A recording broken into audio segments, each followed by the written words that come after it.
varias, diría, muy relevantes para Santa Fe, pero sobre todo una que trata de un tema que está sucediendo ahora, que la defensa pública debe ser fortalecida, que debe garantizarse la autonomía funcional y de recursos e independencia de su funcionamiento. Desgraciadamente, en la provincia de Santa Fe está ocurriendo todo lo contrario.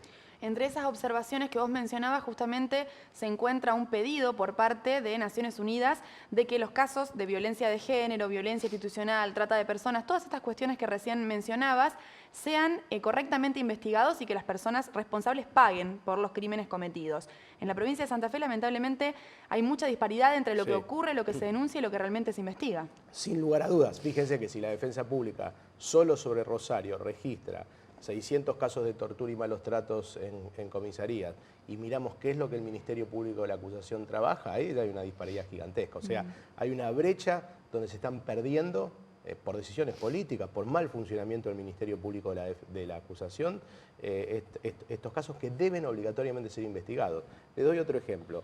Hicimos visitas de supervisión al IRAR 2 en junio, una al pabellón juvenil de Las Flores.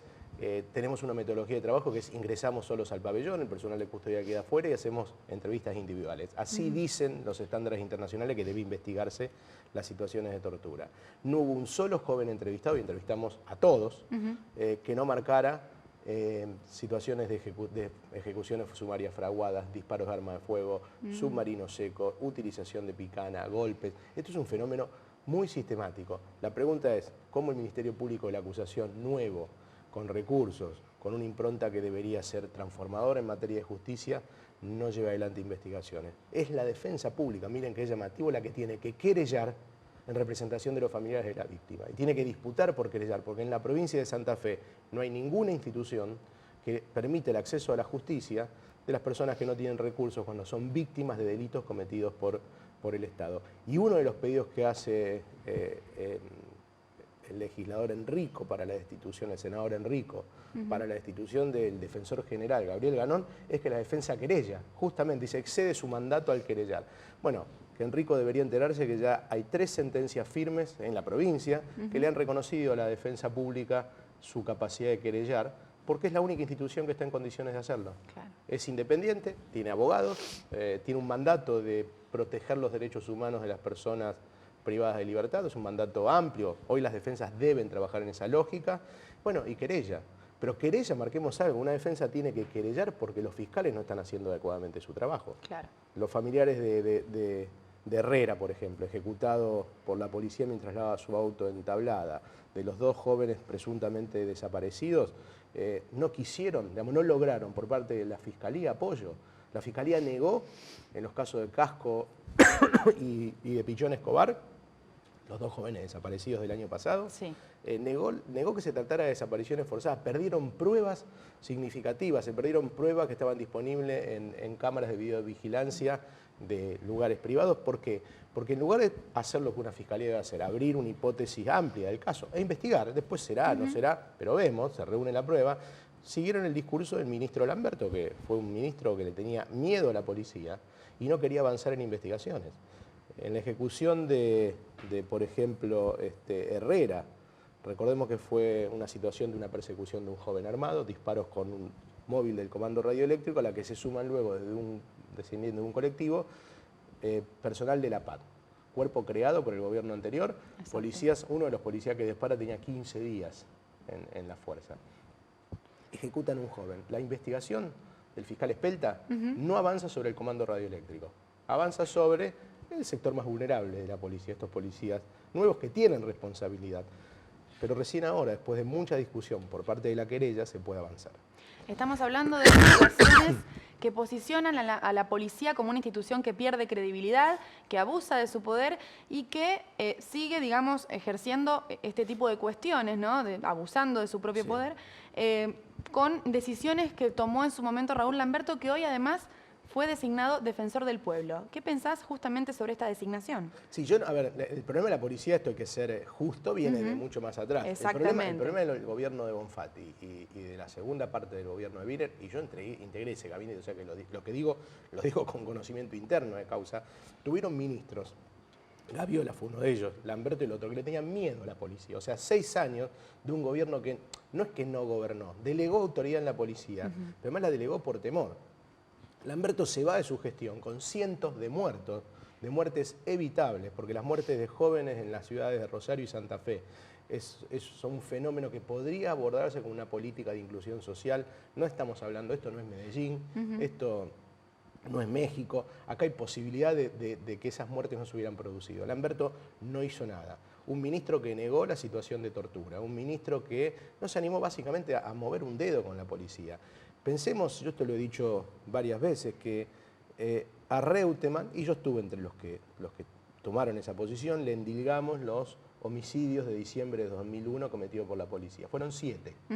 Lamberto se fue con cientos de víctimas de homicidios, cientos y miles de torturados, 3 desapariciones forzadas en la provincia de Santa Fe. Esa persona no puede ser defensora del pueblo. Primero porque no tiene ninguna independencia. Pero bueno, eso es característico en la provincia. El Tribunal de Cuentas no tiene independencia. Se designó a Dalmacio Chávarri sin que se cumpliera el tiempo que tiene que pasar fuera del gobierno. Venía del gobierno al Tribunal de Cuentas, no es el único. El Colegio de Abogados de Santa Fe lo denunció.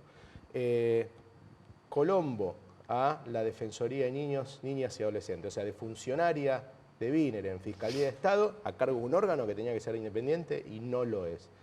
La Fiscalía básicamente la gobierna el radicalismo de la ciudad de Santa Fe. Han tomado control de la Fiscalía, el gobierno Poretti y varios otros funcionarios pasan de la municipalidad a la Fiscalía y se nota en la gestión. Al gobierno no le importó, a la Fiscalía no lo hostiga, no le bloquea cargos, no le demora los concursos. Desgraciadamente, la única institución que queda independiente y que hace un trabajo que a veces le genera tensión con el gobierno, porque otras veces no. Con Puyaro la defensa ha hablado y ha abordado algunos casos de manera adecuada, es la defensa pública. Y en este momento la última institución que queda independiente en la provincia está siendo objeto de un hostigamiento, de limitaciones en la autonomía, porque no quieren defensa pública. Pensemos y estemos atentos a quién va a ser cuando Ganón cumpla su mandato, termine el mandato el año que viene, Gabriel Ganón. ¿Quién va a ser el defensor? Quieren además disciplinarlo, porque ¿qué están haciendo? Una persona que ya termina su mandato le inician un pedido de destitución, con causales que son, la verdad, muy débiles. Lo que pasa es que probablemente cuentan con los votos. Quien cuenta con los votos tiene la impunidad de designar a un ministro fracasado en su gestión, con un claro sesgo político partidario, que no está mal, digo, esto no es un problema, si garantizar independencia, pero alguien que lo pudo conducir a la policía va a controlar a su propio gobierno en el Estado provincial. Una preguntita, Fon. En el caso de que fueras, por ejemplo, digamos por meses ministro de Seguridad, ¿no? ¿Cuáles serían las principales medidas que tomarías? Te los cuento porque se las dije a Bonfatti cuando fue electo y me fui del gobierno. O sea, cuando renuncié sobre el final de la gestión, me reuní. Bonfatti electo, y dije lo que venimos diciendo desde hace años desde la universidad. Primera medida, acuerdo político, pero un acuerdo político en serio, amplio, que es no solo provincial, sino también con quien sea que esté en el gobierno nacional, para encarar una reforma a fondo y profunda de la policía. Lo hizo Arlañana en provincia de Buenos Aires, ¿por qué no lo vamos a poder hacer nosotros aquí? Se hizo en Mendoza, se hizo en la PCA. Segundo tema, políticas proactivas de inclusión social en materia de seguridad. La seguridad no es solo la policía le toca una parte, pero esa parte tiene que ser complementada con políticas específicas. Violencia en los barrios, hay que hacer algo al respecto. Criminalidad organizada, hay que hacer algo al respecto. Esa política integral democrática de seguridad que ya está escrita, digo, en Argentina esto no es los 90 que no se sabía muy bien para dónde ir, hoy sabemos para dónde ir. Claro. Incluye una articulación en serio con un Ministerio Público de la Acusación que tiene que dejar de ser manejada por la policía y de seguir investigaciones complejas. Coordinación con las fiscalías federales. El peor error que se cometió en esta provincia en el 2013 fue marcar una disputa con los fiscales federales que venían a investigar en serio narcotráfico. Lo metieron preso a Zacarías, termina preso el jefe de policía. Ahí, en lugar de buscar articulación, confrontan. ¿Por qué? Porque tenían miedo que le empiecen a meter presos policías. Y era un gobierno que no avanzaba con la policía. Para todo esto que se requieren, hay dos cuestiones básicas. Primero, conformar gabinete con gente que entienda del tema, que tenga experiencia política y técnica. Puyaro hizo dos cosas interesantes, pequeñas en esto, pero tiene Eduardo Esteves, que estuvo en la reforma de Arlañán, lo suma como consultor a Saín. Esto es un dato bueno, no alcanza con eso, porque tampoco hace una reforma, pero digo, personal experto, con recorrido, con trayectoria, acreditada, con experiencia, para que haga básicamente algo esencial de cualquier política pública: producción de información propia sobre el delito o los delitos, producción de información propia de cómo se abordan, producción de información propia sobre la institución policial. Si no, la policía te cuenta, te escribe el diario de Irigoyen todos los días, y justamente te escribe el diario de Irigoyen quien está más metido en el delito. Exacto. Entonces, esos son los elementos esenciales de cualquier política. ¿Es fácil? No. Requiere acuerdo político, sí. Implica romper la recaudación. Hablemos claramente. A mí no me van a contar que si cada punto de venta de droga recauda 60.000 pesos por semana, que distribuye en distintas áreas de la policía, eso se queda solo en la policía. Me cuesta creerlo. No sé a dónde va, no lo puedo probar. Los fiscales federales estaban llegando a probarlo. Fíjense que en el gobierno había personas que le pasaban información a los monos en cargos políticos. Entonces, sí, es una política compleja que hay que sostener. Ahora, si no se lleva adelante, se pagan los costos que pagó este gobierno, con tasas récord de homicidios en las ciudades de Santa Fe, las más altas del país, y una pérdida de vidas humanas significativa, y una ciudadanía que está desconforme con el gobierno. Enrique Font, bueno, amigo, abogado, criminólogo, muchísimas gracias por estar en Hora 8, es muy amable. Por favor, un placer, muchas gracias. Meli, ¿nos vamos con el móvil?